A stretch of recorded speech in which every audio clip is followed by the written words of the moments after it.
it's really interesting to understand why the industry's changed, and we're going to dig deeper into that so that you can understand why the market's changed.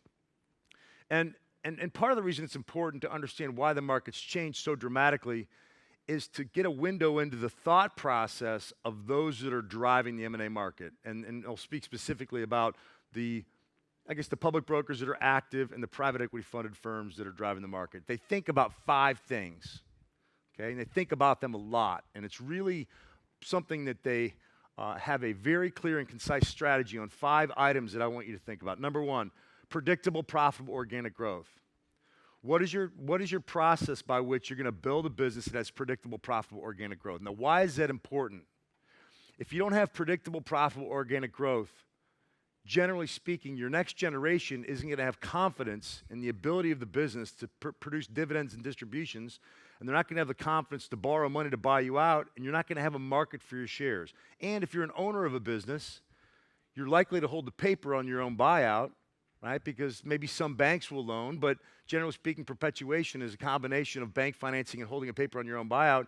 If you don't believe the business has predictable, profitable, organic growth, and you believe the next generation may default, will you realistically remain an independent company if you don't have predictable, profitable, organic growth? So many people conveniently believe that the private equity funded firms, the public brokers, they don't care about growth. It's all about acquisition. It's not true. They're very focused on maintaining and sustaining and building an organic growth engine. And it's difficult to do that. Some are better than others, but they're very focused on that. So predictable, profitable, organic growth. Number 2, acquisition strategy.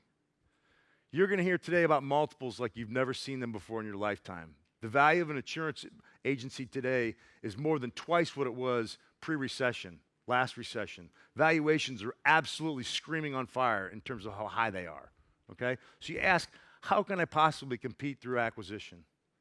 Well, part of it is to have a differentiated value proposition. Many people want to remain independent. They want to be part of an independent company.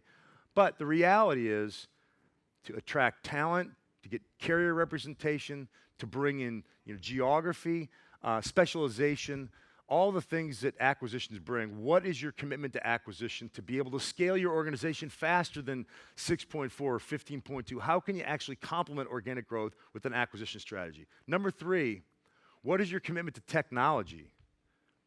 We have a client that's investing hundreds of millions of dollars in technology a year. I mean, those are big numbers, right? What are you doing as an organization to experiment, create focus groups to your next generation, use the technology applications that are being built in InsurTech, try to introduce it into your business to be able to differentiate yourself? What's your commitment to technology? What is your belief in technology? Matter of fact, if I were to look at many of your websites, many of them would be antiquated and outdated, let alone your technology strategy. So what is your commitment to technology? What is your spend? What is your budget? What is your experiment in that area?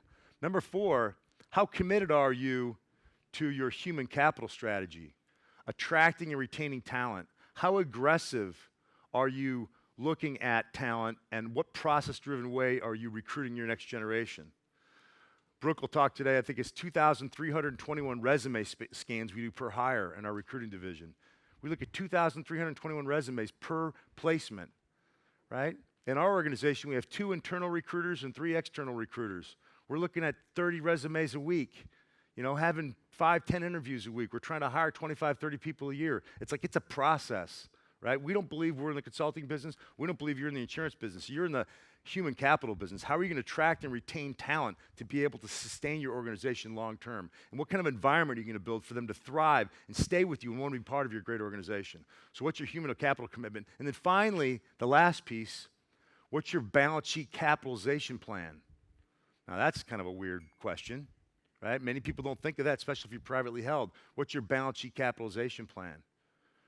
Right? Because while you might be promising everybody that'll listen that you're never, ever going to sell, the reality is that most organizations get to a place of scale where they have to take on capital, right? They have to take on outside capital, whether that's a minority investor or a majority investor, whether it's a sale, whether it's a merger with a larger firm, whether it's debt capital, right? Most firms have to finance their growth at some level.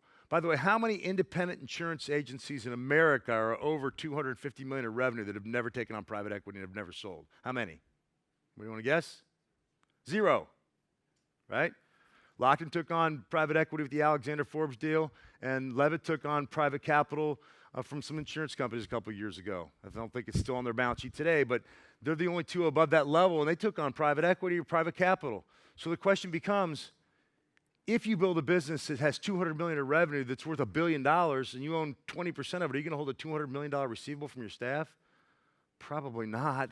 You're probably going to take on a minority capital investor or a majority capital investor to create liquidity. So thinking about your capitalization, how you're going to fuel your growth is critical. And so those are the 5 things that the firms that are scaling themselves and driving their relative performance at the peak levels are thinking about, and they're driving that performance.